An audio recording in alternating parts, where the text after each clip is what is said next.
Matt Nicol seorang drummer yang lahir di Inggris. Ia bukan cuma sekedar pengebuk drum, tapi pengatur tempo kehidupan band itu sendiri.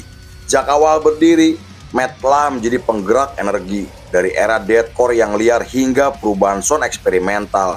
Dedikasi, emosi, dan ketepatan pukulannya jadi alasan kenapa Bring Me The Horizon bisa bertahan dan terus berevolusi. Inilah kisah sang pengendali irama di balik keberhasilan Bring Me The Horizon.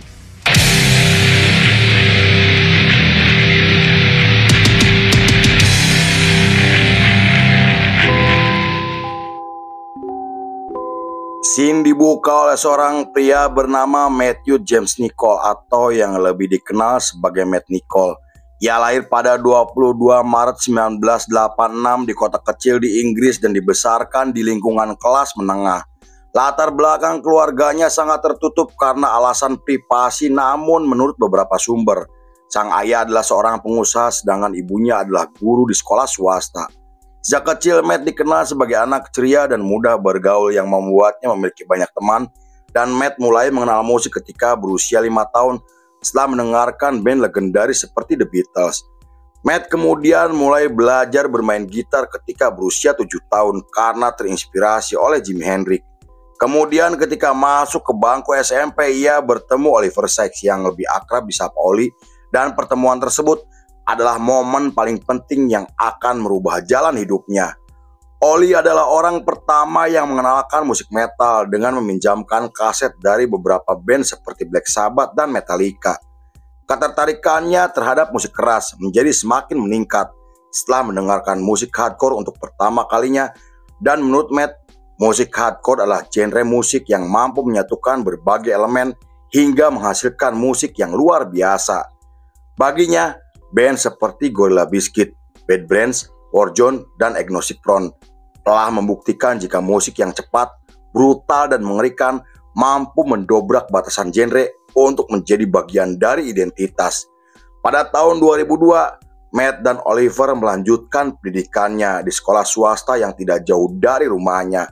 Setelah itu mereka berdua membentuk band sekolah di mana Matt menjadi seorang gitaris. Namun setelah melakukan sesi latihan, Matt memutuskan pindah menjadi drummer karena drum menurutnya bisa memberi banyak kebebasan untuk bereksperimen. Ia kemudian mulai berlatih sendiri dengan mendengarkan beberapa band seperti Misfits, Black Flag, dan masih banyak lagi. Meski menjadi drummer jarang diminati oleh sebagian orang, namun Matt memilih posisi tersebut karena menurutnya memiliki peran penting dalam sebuah band. It's always been my dream, done if it weren't for playing drums, basically. Di periode tersebut adalah titik awal yang akan mengubah hidup dan karir bermusiknya, di mana ia dan Oliver semakin terlibat di skena musik bawah tanah, dan mereka berdua mulai berteman dengan Lee Melia, seorang gitaris. Kemudian ketika genre musik deathcore dan metalcore mulai meracuni anak muda di Inggris pada tahun 2003, Matt dan Oliver semakin termotivasi untuk mendirikan band yang lebih serius. Oli ingin sekali membawakan musik yang jauh lebih berat, brutal, dan mengerikan dari band metal pada umumnya.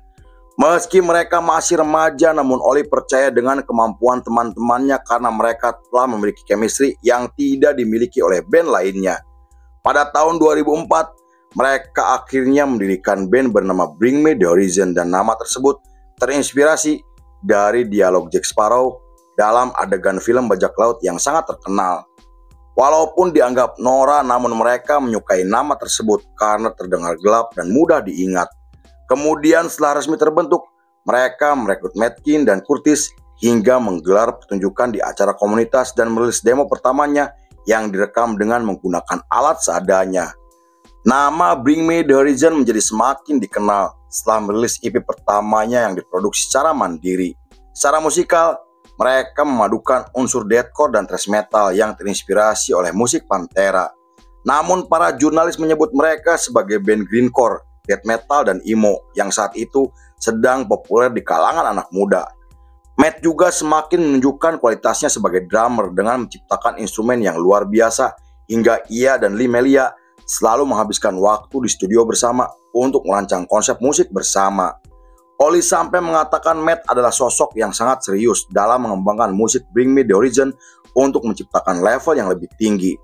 Menurutnya, tanpa Matt dan Lee Melia, Bring Me The Horizon hanyalah band biasa karena merekalah sosok paling penting di balik keberhasilan karya musiknya.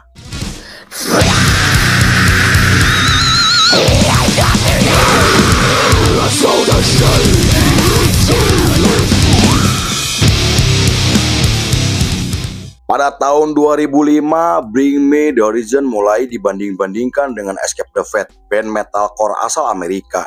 Para penggemar Bring Me The Horizon juga mulai membandingkan penampilan Oliver Sykes dan Ronnie Radke dengan mengatakan siapa yang lebih keren di antara mereka. Hal itu karena penampilan mereka dianggap sama dan subkultur emo sampai menjadikan mereka sebagai kiblat yang kemudian ditiru oleh anak muda di seluruh dunia.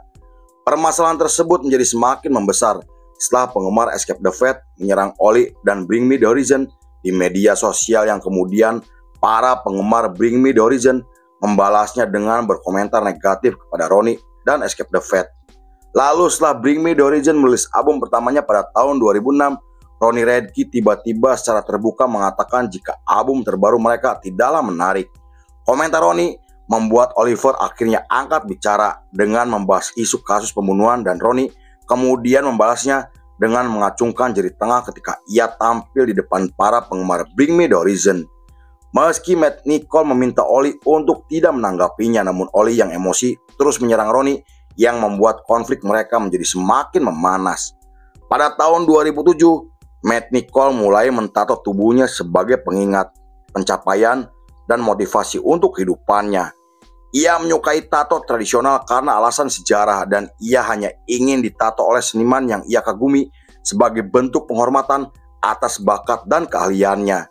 Selain memiliki tato mawar, belati, dan kapal, ia juga memiliki tato wajah neneknya yang sangat ia hormati karena telah mengasuhnya sampai dewasa. Bagi Matt, tato bukan sekedar hiasan hanya untuk terlihat keren, tetapi visual yang memiliki arti di setiap goresannya. Beberapa bulan kemudian, Bring Me The Horizon menjadi sorotan media setelah Oliver Sykes dilaporkan seorang wanita penggemar Bring Me The Horizon. Saat itu Oli dituduh telah memukul dan mengencingi wanita tersebut ketika sang penggemar mengikuti Oli untuk berfoto. Kabar tersebut membuat Bring Me The Horizon dikecam masyarakat Inggris karena dianggap tidak bermoral seperti kelompok berandalan. Oliver juga pernah diserang oleh seorang wanita dengan menyemprotkan bubuk merica dan masalah tersebut akhirnya mulai mereda setelah Oli dibebaskan dari tuntutan karena kurangnya bukti dan saksi. Tuduhan tersebut juga diperkuat oleh kesaksian Matt yang saat itu menjadi orang yang berada di tempat kejadian.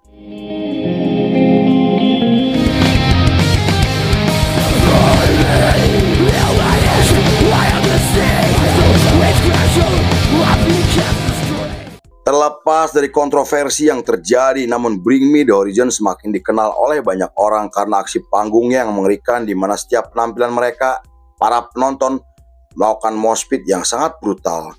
Permainan drum dari Matt juga semakin matang dan dianggap sebagai mesin penggerak untuk musik Bring Me The Horizon. Perubahan permainan drumnya bisa dirasakan di album kedua Bring Me The Horizon yang dirilis pada tahun 2008 dan Matt dianggap mampu mengubah gaya dari ketukan ekstrim menjadi lebih lembut namun tetap agresif. Matt juga mulai bermain drum dengan teknik yang lebih solid dan terkendali untuk memberikan gaya yang lebih kompleks bagi musik Bring Me The Horizon. Konon hal itu ia lakukan karena terinspirasi oleh Travis dari Blink yang menurutnya luar biasa dan ia ingin menciptakan instrumen dengan gayanya sendiri untuk menginspirasi anak muda di seluruh dunia. Pada tahun 2009, Matt menjadi brand ambassador dari perusahaan drum terkenal karena kemampuannya yang luar biasa. Ia mulai menggunakan snare dan peralatan mirip yang digunakan Joy Jordison, seorang drummer sekaligus pendiri dari band Slipknot. Perlengkapan drumnya memudahkan Matt menciptakan instrumen musik dengan aransemen yang sangat ikonik. Namun ketika Bring Me The Horizon tampil di festival musik tahunan, Matt mengalami cedera di pergelangan tangannya yang membuat ia tidak bisa bermain drum selama 2 minggu. Oliver sampai membatalkan semua pertunjukan demi kesehatan dan keselamatan sahabat baiknya. Bagi Oli, Matt adalah sosok penting yang mampu menghidupkan musik Bring Me The Horizon dan ia pernah menolak tampil di acara televisi karena saat itu Matt tidak bisa menggelar pertunjukan.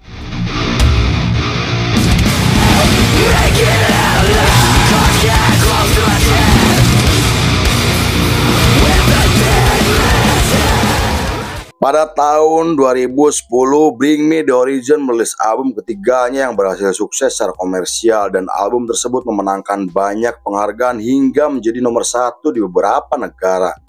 Sayangnya keberhasilan album ketiga mereka dikritik Ronnie Radke dengan menghina Bring Me The Horizon sampai menyerang Oliver secara pribadi. Ronnie juga menghina Drop Dead, brand clothing milik Oliver, yang membuat konflik mereka semakin tidak terkendali. Konflik antara mereka berdua kemudian mencapai puncaknya setelah Bring Me The Horizon merilis album keempatnya pada tahun 2013, di mana Ronnie menyebut Bring Me The Horizon telah kehilangan jati diri sebagai band metalcore. Ronnie juga mengatakan jika Falling in Reverse lebih baik dari Bring Me The Horizon dari musik, kualitas, dan video klipnya. Untungnya Bring Me The Horizon memiliki Matt yang selalu menjadi penengah untuk teman-temannya, dan meski Oliver adalah orang yang selalu mendominasi, namun ia mau mendengarkan Matt yang telah ia anggap seperti saudaranya sendiri. Matt bisa dibilang sebagai figur yang dituakan karena memiliki sikap dewasa, bijaksana, dan Matt sampai meminta Oli untuk tidak terprovokasi karena konflik yang terjadi hanya akan menghambat karirnya. Pada tahun 2015, Bring Me The Horizon dikritik oleh penggemarnya sendiri setelah merilis album kelimanya yang jauh dari musik metalcore karena lebih mirip musik elektro dan musik pop. Meski di album terbarunya masih membahas tentang kesehatan mental, depresi, dan kecemasan, namun penyampaian di album tersebut tidak seagresif sebelumnya. Para penggemarnya sampai menyebut Bring Me The Horizon sebagai band radio yang rela menjual diri untuk industri musik dunia. Namun album tersebut dianggap berhasil sukses secara komersial, menjadi nomor 1 di 3 negara, dan para kritikus musik sampai menyebut album terbaru mereka sebagai bentuk evolusi dan kedewasaan. Pada tahun 2016, Oliver Sykes kembali menuai kontroversi ketika menggelar pertunjukan di acara penghargaan bergengsi. Di sana ia naik ke atas meja anggota Coldplay dan aksi tersebut akhirnya viral di media sosial hingga menjadi berita besar yang dibahas oleh media internasional. Menurut beberapa sumber, tindakan Oli adalah bentuk protes kepada Coldplay karena sampul album terbarunya mirip sampul Bring Me The Horizon. Tapi Matt membantah rumor tersebut jika tindakan Oliver adalah aksi panggung semata tanpa direncanakan sebelumnya.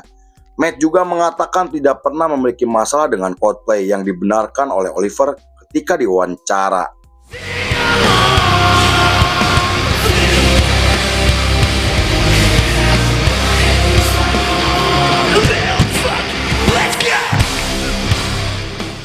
Sepanjang tahun tersebut hingga tahun 2019, Matt Nicol bersama Bring Me The Horizon terus konsisten menggelar pertunjukan ke beberapa negara.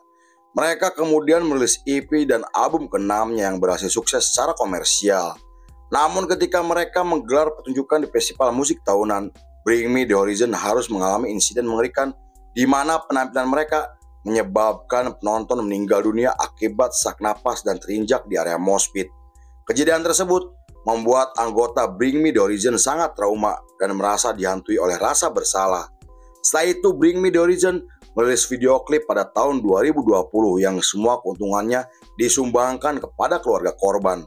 Sampai saat ini, Matt Nicol masih aktif dan terus konsisten dengan menggelar pertunjukan ke beberapa negara bersama Bring Me The Horizon.